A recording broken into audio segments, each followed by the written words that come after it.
Assalamualaikum warahmatullahi wabarakatuh. Nama saya Maya Sahairul Saadah dari SMK Negeri 1 Gombong, Provinsi Jawa Tengah, bidang lomba meteorologi. Di sini saya akan mempresentasikan beberapa pertanyaan dari Dewan Juri. Yang pertama ada fungsi kaliper dan cara kalibrasi. Nah, di sini saya sudah memegang vernier kaliper.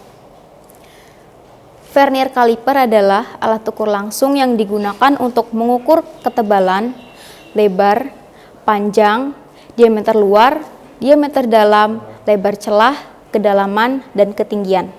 Nah, untuk mengukur ketebalan, lebar, panjang, dan diameter luar, kita menggunakan rahang bagian bawah yang ini. Nah, untuk mengukur diameter dalam dan lebar celah, kita menggunakan rahang bagian atas yang ini. Untuk mengukur kedalaman dan ketinggian, kita menggunakan ekor. Nah, cara kalibrasi kaliper itu ada beberapa langkah. Kita bisa lihat di layar.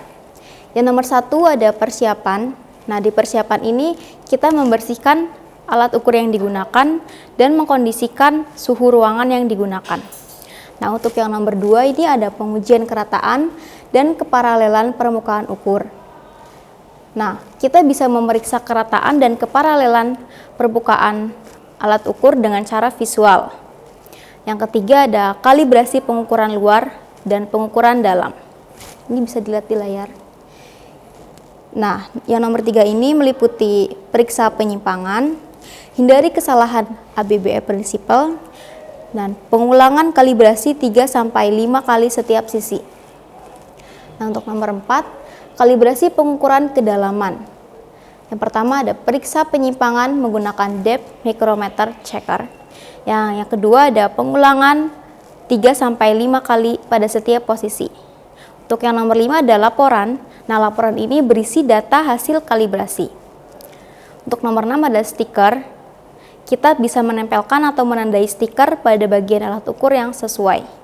Nah, untuk nomor 7 atau nomor terakhir adalah ekspedisi. Kita bisa mengirimkan alat ukur yang sudah dikalibrasi kepada departemen pemilik alat ukur tersebut. Nah, soal nomor 2 ada fungsi dari block gauge. Block gauge adalah suatu alat ukur standar yang dibuat sangat halus, kedua permukaannya rata, sejajar, dan mempunyai jarak atau ukuran tertentu. Ini ada block gauge.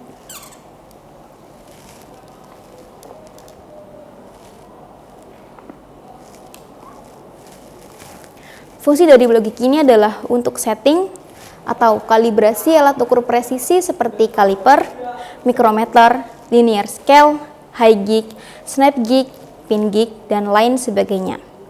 Nah, block gauge ini dibuat dari baja karbon tinggi, baja paduan, karbida logam atau keramik, dan harus memiliki sifat yang tahan aus, tahan korosi, dan koefisien muai.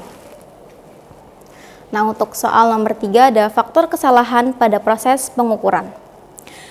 Faktor kesalahan pada proses pengukuran ada 5. Yang pertama dari benda kerjanya, yang kedua cara dan metode, yang ketiga alat ukur yang digunakan, yang keempat dari lingkungan, dan yang terakhir ada dari personel pelaksana atau pengukur. Pada benda kerja, meliputi kesalahan bentuk dan posisi, hasil akhir permukaan, penyimpangan benda kerja.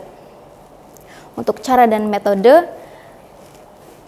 ada meliputi mengabaikan ABBE prinsipal, waktu pengesetan salah atau tidak pas, yang ketiga posisi benda kerja dan posisi pengukuran, yang keempat alat ukur dengan jenis lever type, dan yang terakhir gravitasi. Untuk alat ukurnya itu terdiri dari referensi, ada pitch error, akurasi tidak baik, deviasi pada skala. Ada readability atau kemampuan baca, ada hysteresis atau spilling, ada tekanan pengukuran, ada kesalahan posisi 0, ada kesalahan linear, kesalahan pada setting gauge, kesalahan pemilihan alat ukur, koefisien muai, koefisien suhu pada alat ukur, dan keausan alat ukur. Untuk lingkungan itu terdiri dari temperatur, tekanan udara dan kelembapan, kebersihan, medan magnet, dan getaran mekanik dan elektrik.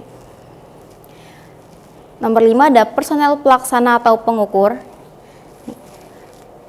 Personel pelaksana atau pengukur ini meliputi kesalahan mengukur, kesalahan membaca, kapasitas memutuskan, kepekaan pada waktu mengukur, dan kesalahan pengklaiman. Sekian presentasi dari saya. Jika ada kesalahan, mohon maaf yang sebesar-besarnya. Wassalamualaikum warahmatullahi wabarakatuh.